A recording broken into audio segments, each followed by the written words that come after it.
Hello friends, आप सभी का एक बार फिर से हमारे YouTube channel nursing learning skill में स्वागत है। तो आज का हमारा टॉपिक रहेगा जिसके बारे में हम इस वीडियो के माध्यम से बात करें। सबसे पहले हम बात करेंगे आज का टॉपिक क्या हमारा डायलिसिस। डायलिसिस क्या होता है इसके बारे में देखेंगे। डायलिसिस इज़ द प्रोसीजर्स और we can say that is a substitute for kidney. मतलब कि जो डायलिसिस है वो क्या है, एक प्रोसीजर है, मतलब कि प्रक्रिया है, ठीक है, जो कि क्या है कि एक सब्सटीट्यूट है किसका, किडनी का।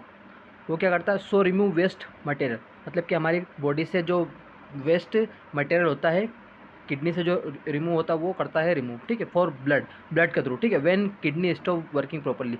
और जब हमारी किडनी यदि काम करना कम कर देती है या बंद कर देती है तो उस कंडीशन में हम डायलिसिस प्रोसीजर को अप्लाई करते हैं पेशेंट्स के ऊपर। तो ये होता है डायलिसिस, ठीक है। हम फिर नेक्स्ट बात करते हैं इंडिकेशन के, कौन कौन सी ऐसी कंडीशन होती है जिसमें हमको डायलिसिस को यूज़ करना पड़ता है, ठीक है। फर्स्ट है हमारी एक्यूट किडनी इंजरी, मतलब कि जब भी किडनी में कोई इंजरी हो जाए तब हम डायलिसिस का यूज़ करते हैं, ठीक है। या फ्लूइड ओवरलोड, यदि हमारी बॉडी में फ्लूइड ओवरलोड हो जाता, मतलब कि जो हमारे हैंड्स है या लेग है उनमें यदि स्वेलिंग रहती है तब हम डायलिसिस का यूज़ करते हैं। जैसे हम बोल सकते हैं एडिमा जो रहता है उस कंडीशन में भी हम डायलिसिस का यूज़ करते हैं, ठीक है। फिर नेक्स्ट है एक्यूट पॉइजनिंग, यदि इन केस यदि कोई पॉइजनिंग हो रहा है बॉडी में तब भी हम डायलिसिस का यूज़ करते हैं, क्योंकि उस हम बॉडी में ये जो भी मतलब कि जो वेस्ट प्रोडक्ट होता है उनको हम किडनी से ब्लड के थ्रू बाहर निकालते, ठीक है। फिर है हमारा लास्ट वन रीनल फेलियर, जब हमारी किडनी काम करना बंद कर देती है या फेल हो जाती है तब उस कंडीशन में भी हम डायलिसिस का यूज़ करते हैं। तो ये चार थे मेन इंडिकेशन डायलिसिस के, ठीक है। नेक्स्ट हम बात करते हैं ऑब्जेक्टिव। ऑब्जेक्टिव क्या है इसके, to remove waste product from blood like urea, creatinine, uric acid etcetera. मतलब कि जो किडनी हमारी वो क्या करती है, वेस्ट प्रोडक्ट को रिमूव करती है। कहाँ से, हमारे ब्लड से। जैसे लाइक यूरिया जो है वो भी एक वेस्ट प्रोडक्ट हमारी बॉडी में। क्रिएटिनिन जो कि हमारा किडनी में रहता है। यूरिक एसिड, इनको क्या करते हैं, रिमूव करते हैं, ठीक है। फिर नेक्स्ट है to remove excess fluid from body, मतलब कि जो हमारी बॉडी है उसमें यदि एक्सेसिव फ्लूइड हो जाता है तो वो भी हम वहाँ से रिमूव करते हैं डायलिसिस के थ्रू, किडनी से या हमारी बॉडी से, ठीक है। नेक्स्ट हम देखते हैं मेथड क्या है। मेथड में मतलब कि डायलिसिस कितने टाइप के होते हैं, दो टाइप के। फर्स्ट है हमारा हीमोडायलिसिस, ठीक है। देन सेकंड वन है पेरिटोनियल डायलिसिस, जैसे आप यहाँ पे फोटो में देख रहे हो, हीमोडायलिसिस और सेकंड है पेरिटोनियल डायलिसिस। तो इस वीडियो में हम सिर्फ बात करेंगे हीमोडायलिसिस क्या होता है। नेक्स्ट वीडियो में आपके लिए लाऊंगा तो उसमें हम बात करेंगे पेरिटोनियल डायलिसिस क्या होता है, ठीक है। तो पहले हम बात करते हैं haemodialysis. It is a form of dialysis, ये भी क्या है, एक डायलिसिस का फॉर्म है। In which blood from body is continuously passed through a dialyser, मतलब कि एक डायलिजर होता है, मशीन होती है जिसको हम आर्टिफिशियल किडनी भी बोलते हैं। उसमें क्या होता है, हमारी बॉडी का जो ब्लड है वो कंटिन्यूसली सर्कुलेट होता है, ठीक है, to remove waste product from blood. और वो क्या करता है डायलिजर, उसको मतलब कि छानने का काम करता है ब्लड को, जो भी उसमें वेस्ट प्रोडक्ट होते हैं जैसे यूरिया है, क्रिएटिनिन है, यूरिक एसिड है, इनको क्या करता है, रिमूव करता है, ठीक है। ये था हमारा हेमोडायलिसिस, ठीक है। It should be done 3 times a week, मतलब कि हफ्ते में 2 या 3 बार डायलिसिस करवाना पड़ता है। जो भी मतलब कि किडनी वाले जो पेशेंट होते हैं जिनका क्रिएटिनिन बड़ा होता है या जिनकी किडनी फेल हो जाती है तो उनको क्या है कि 2 से 3 बार हफ्ते में डायलिसिस करवाना पड़ता है, ठीक है। One dialysis take 4 to 6 hour, मतलब कि एक डायलिसिस 4 से 6 घंटे की होती है। 4 to 6 आवर्स की एक डायलिसिस होती है, ठीक है। Is normally done in home health care centre, मतलब कि आप इसको नॉर्मली घर पे यूज़ नहीं कर सकते, बट जो हॉस्पिटल्स होते हैं या होम केयर सेंटर्स होते हैं, है ना, जो हेल्थ केयर सेंटर्स रहते हैं वहाँ पर हम डायलिसिस करवाते हैं, या जो डायलिसिस की यूनिट होती है, ठीक है। फिर हम लास्ट में बात करते हैं प्रोसीजर ऑफ डायलिसिस। डायलिसिस का प्रोसीजर कैसा होता है, ठीक है। To undergo dialysis a patient must first have a surgical procedure, सबसे पहले क्या करना पड़ता है, एक सर्जिकल प्रोसीजर होता है। उसमें क्या करते हैं, जो भी वस्कुलर सर्जन होते हैं वो क्या करते हैं, जो हमारा हैंड होता है या तो हमारी आर्म या हमारा रिस्ट, वहाँ पर क्या करते हैं, फिस्टुला बनाते हैं। जैसे इसमें थोड़ा सा लिखा हुआ मैं आपको बताता हूँ, ठीक है। First have a surgical procedure to create an access point for the machine, मतलब कि मशीन्स के लिए असिस करते हैं पॉइंट को, ठीक है। This is typically done in the arm और द रिस्ट, जो हमारी आर्म होती है या रिस्ट होती है वहाँ पर डन करना पड़ता है, ठीक है।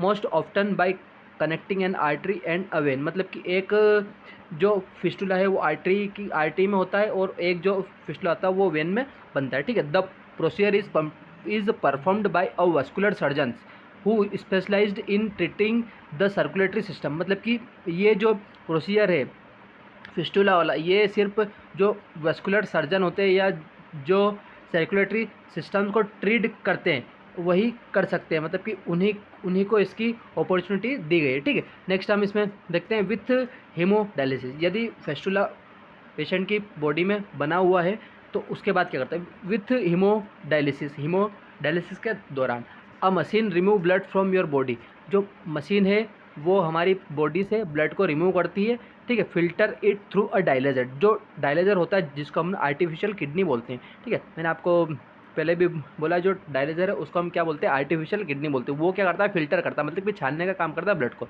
And return the clean blood to your body, और वह छान के क्या करता है, रिटर्न हमारी बॉडी में ब्लड को पहुंचाता है, ठीक है।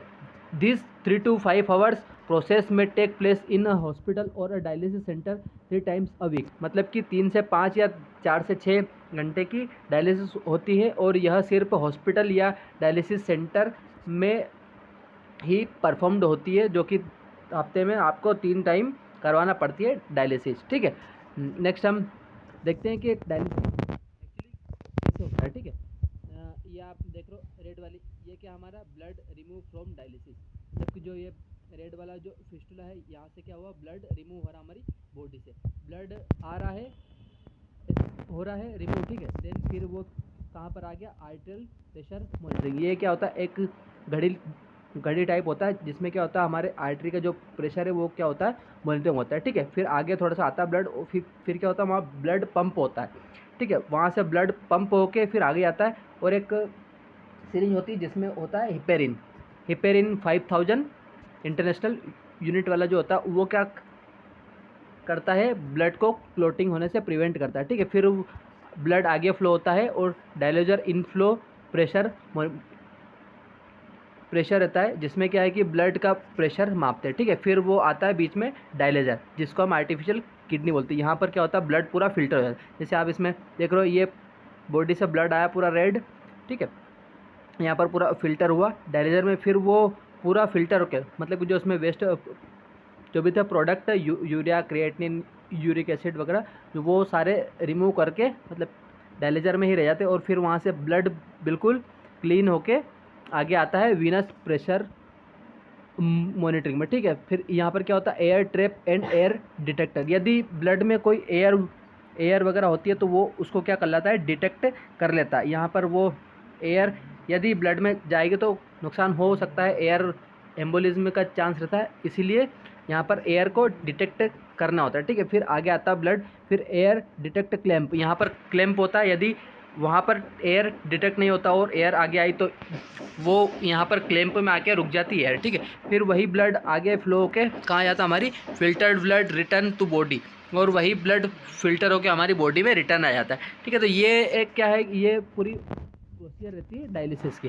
ठीक है।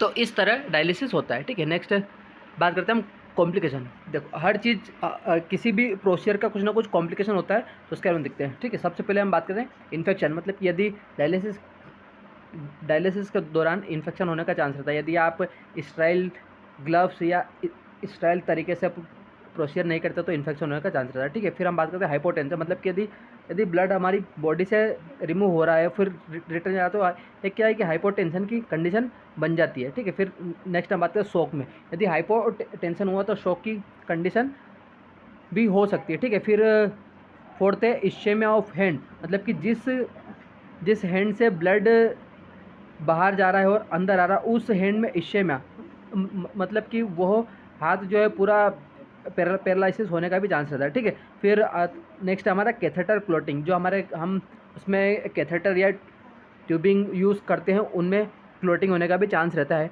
जिसके कारण क्या है कि ब्लड पूरा बॉडी में प्रॉपर जा नहीं सकता। तो ये क्या है हमारा कॉम्प्लिकेशन। तो ये था हमारा पूरा डायलिसिस का वीडियो। तो इस वीडियो को देखने के लिए तो हमने इस वीडियो में बात करेंगे डायलिसिस क्या होता है और उसमें हमने देखा कि हीमोडायलिसिस क्या होता है। ठीक है, तो यदि आपको ये वीडियो अच्छा लगा तो वीडियो को लाइक करें, कमेंट करें, शेयर करें और मेरे चैनल नर्सिंग लर्निंग इंस्टीट्यूट को सब्सक्राइब करके बेल आइकन को प्रेस करें और ऐसी ही मोर इंटरेस्टिंग वीडियो को देखने के लिए चैनल पर बने रहे। और नेक्स्ट वीडियो में हम बात करेंगे पेरिटोनियल डायलिसिस क्या होता है। Thank you so much, bye bye.